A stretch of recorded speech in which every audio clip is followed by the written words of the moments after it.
I think so many people are keyboard activists, right? Everybody's good at sending a tweet about how the world should be and nobody's doing anything about it. And that is just very much human nature. We've gotten soft as a culture. Yes. You know, I mean, of course we've gotten soft as a culture in the US because the US has had an incredible 200-year run, right? Like this is just what happens. You know, so as a culture, you know, I can't speak for, you know, people that live in the Amazon River, and I can't speak for, you know, people that still live in Belarus, but the American culture is soft, and that's a great thing. That means there's been enormous amounts of prosperity, but let's not be naive. I mean, people literally complain when somebody gives them the wrong amount of like extra cream in a Starbucks $6 coffee.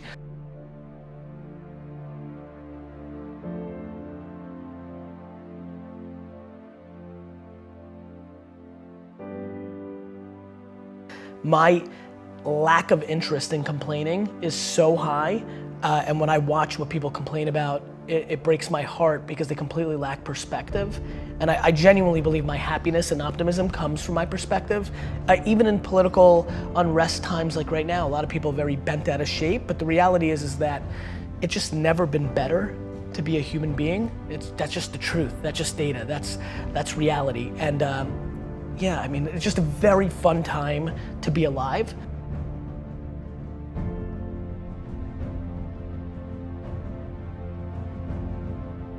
And I think the way people look at the world right now, because it's such an incredible time, is actually the quickest tell to who they are.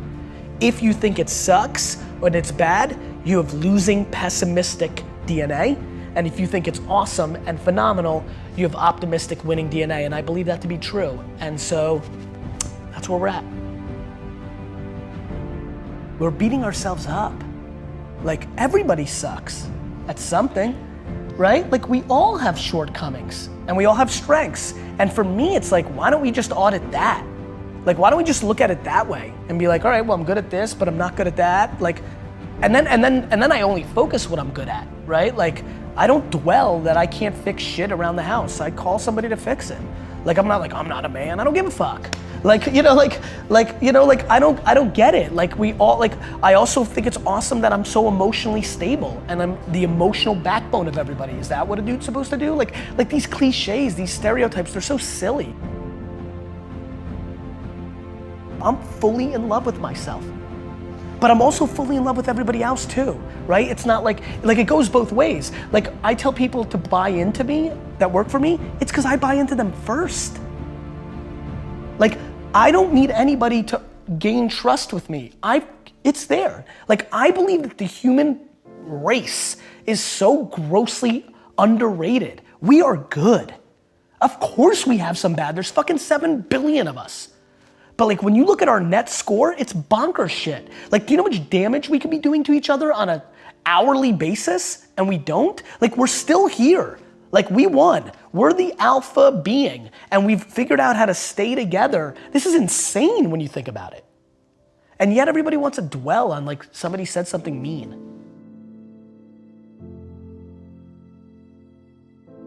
If you want to be an anomaly, you have to act like one. Like people want all these special things to happen, but then they're acting like everybody else. And that gets into the Saturdays in your 20s, like, or just like taking risks or things of that nature. Like if there's anything they take away, it's like, look, like you're gonna only be so pretty, you're only gonna be so smart. Like there's things that are gonna be natural and then there's things that you can actually control. I do believe, and I don't know if I'm right or wrong, I don't, but I do believe that work ethic is a taught behavior. It's something you do have more control over. And you know what really sealed the deal for me? Getting healthier. I was 38 years old and it didn't come natural to me. Like it didn't come natural to me at all. I hate the gym. I hate it now. I hate it, I don't like it, I don't want to do it. But I knew it was important. And somewhere around midway through being 38 years old, I got serious, I figured out my system, I made the financial commitment, and I've won, right? And I'll never lose again because the system was I needed to be accountable to another human being. So it was about Mike and now Jordan and whoever else is my trainer. I'm doing it almost weirdly more to not let them down. I feel like there's a shift that can make people work harder. The big one that I push is you're gonna die. Like if you're like to me, life is broken down into complaining and not. So if you're not complaining, well then I have no advice for you. I'm pumped. Like you did it. Like I have friends who make $42,000 a year, work 9 to 4, kind of, with an hour and a half lunch and 45 minutes of YouTube and 10 minutes of bullshitting and an hour of complete wasted time in a meeting. So they're kind of working like 6, hours a week, right? But they're pumped. And they text me, these are high school friends, and they'll text me like how happy they are to be the coach of their kids' baseball team. And like that's amazing. Like that seems very obvious to me. That's right. You know what's super weird? I'm actually weirdly envious. It sounds cool, like in theory, right? Grass is always greener, right? Like far less pressure, like all that time with my kids, oof, that would be cool. Like there's just like all these things that I can justify. So to me, but I have friends who have $100 million in the bank because of Facebook's IPO, who complain, who are still hungry, who want to do even more, who will complain to me because they know I work a lot about no work-life balance and they don't get to spend enough time with their family. And I'm like, you have $100 million. Like you could stay home, like you're in control. Like don't complain about it. You've made that choice. Don't bullshit me. Like you want to spend more time with your family? Spend more time with your family. I'm trying to be very careful about what I'm saying versus what I'm doing, because that's how you get exposed. And I don't mean like people calling you out and being like, you suck. I mean to yourself. I don't want to be exposed by myself.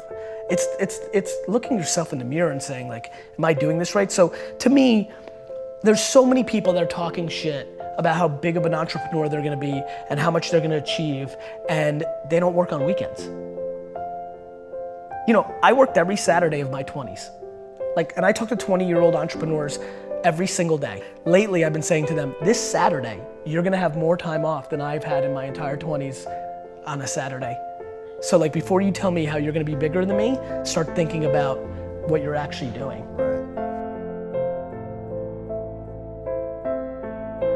I'm careful to not give advice that I know is uniquely something that I was gifted with. How do I tell you that, oh, here's how it actually works? And it almost started happening, it didn't happen. I actually get goosebumps, real heavy goosebumps when I hear something that I know feels right. What's the advice there? Hey, Johnny, start getting goosebumps. There's certain things that I can't talk about because I know they're not practical. They're intuitive to me.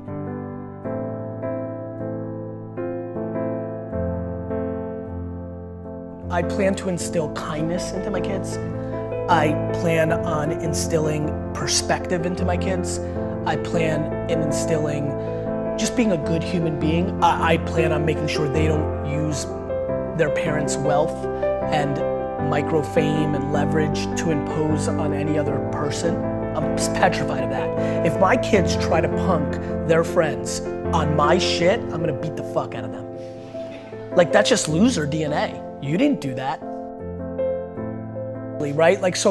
I'm not obsessed with tactics. I'm obsessed with religion. So I have a lot of wealthy friends at this point who think it's smart for them to sit first class, but the kids in coach. It's a tactic. They send their kids to Africa to build a school for a week. It's a tactic. It's like my friends that love the environment. The number 2 sector in the world that is hurting the environment is the fashion industry. When you run the math of what's doing bad to the earth, it's the number 2 industry behind gas. I don't even want to say it because I'm not sure if it's gas and oil. The number 2 industry, this I know for a fact, is the fashion industry. So all my fancy friends who love the environment, are they willing to give up their fucking Louis bags? Let's see, right? So I think people talk shit. So you let them sit coach and you went first class, but you went to, Hawaii and ate at all the best you can't pick and choose. To me, it's binary. So I don't want to be a hypocrite. So my big thing is look, you need to be kind. Mean is just non-negotiable in our family, right? And then you just need to not be full of shit. If you wanna look at daddy's mountain and you wanna say what I did to my dad's, and that was a big mountain for an immigrant, like wow, dad did it, right? If you wanna say, I'm gonna climb that and I'm gonna climb bigger, awesome. Like, I'm pumped. I'm weirdly not cheering for you because I'm just a weirdly competitive dude. This is actually something I'm not proud of. I'm comfortable saying this and I believe this is a flaw, but I don't want my kids to beat me. I don't. Like I hate saying it. I know this is where I get in trouble. People will take one little clip from one video interview and they're like, you're bad. It's just my truth. I don't wanna bullshit you guys. Like, I'm that competitive.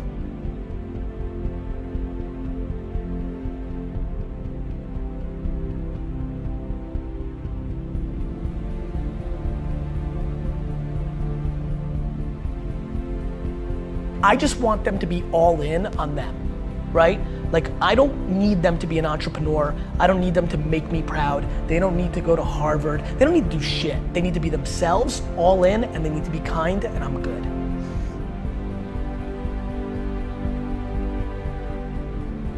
Like, everybody thinks their stuff is so good. Like, every day, Gary, my Instagram's so on fire, it's so awesome. Why is nobody, like, why am I not gaining followers? Because it's not awesome.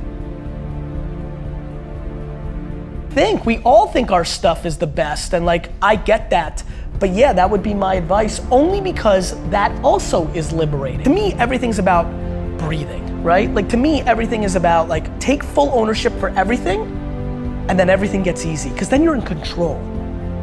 And then learn how to love to lose. I think that's how entrepreneurship, that's how life is. We all have losses. And so I like losses. I love adversity. I like the climb. I like the chip on my shoulder. I like when people are like, oh, I knew it, he's not that good. That is like I'm even weirdly scared as I continue to ascend and I'm getting popular and what do you say, the marketing leading, like as people start putting these words in front of my name, I'm like, am I gonna sabotage myself to like recorrect this? Like, I like adversity. So yeah, all on me. You know, I enjoy losses. Now all of a sudden, like what? You become completely invincible. I feel invincible. I really genuinely, outside of the health of myself and 20 people, feel 100% invincible as a person. I know what my intent is. I wanna do good at nobody else's expense. I'm far from perfect, we all are. And so just easy, it feels very light to live life. I'm just in a good mood. Home. And I think modern day parents and most parents do not do that. I think they focus on dumb shit like grades because they are insecure and they want to put the bumper sticker that their kid went to, you know, Stanford. Like, it's real fucked up when you really think about what's actually happening. So much of it is misery loves company, or people reflecting of what's inside of them.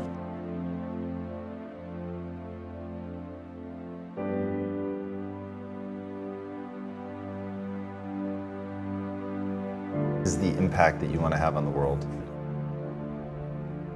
Same thing that attracts so many of millions of people to people that are selling bullshit, those same people are attracted to me. And what I want to do is suffocate out all those other people and become the alpha of that entire world of people that are hoping and are desperate to look at me. And what I want to do is inspire 2 14-year-old girls in Kansas City right now to build $1 billion company on having a bunch of employees hugging each other in the halls. I think that Steve Jobs came along, became an icon, but the sad part of that narrative was he did not treat his employees well. He became an icon, and the narrative became he got the most out of people by being a jerk, and that became romanticized. And a lot of people in Silicon Valley today run companies where they're mean because they think that's the right thing to do because they put Steve Jobs on a pedestal. I want my pedestal moment. I want to become that big, and what I want to come from that is that kids that aren't even born today think that they can build a $5 billion company and be a great guy or a great gal. I want to build the biggest building in town ever by just building the biggest building in town, while I think most people try to tear down everybody else's building. So I think positivity and good is practical advice to building an empire, and I want to be the poster child of the person that built the biggest, baddest empire and did it by being a good dude along the way. And not everybody's gonna be happy about everything I did, But if it's 97% of people talking good behind your back, that's a real legacy. And I wanna do it in a pop culture way. I'm gonna do it anyway. People have done that before. Just so you know, there's plenty of people. Warren Buffett's a really good dude. Like there's plenty of people that have done that. There's a difference. I wanna do it and I wanna be a rock star, right? Like, and that's where you influence people. Like, you know, like I wanna do it, but I also wanna be the most popular. And so then that person's like, oh, I wanna be him, so I guess I'll be nice. Like I wanna literally take people who have DNA that's kind of nice and make them more nice because they think that's how I became big. So I basically wanna trick the business world into becoming kinder.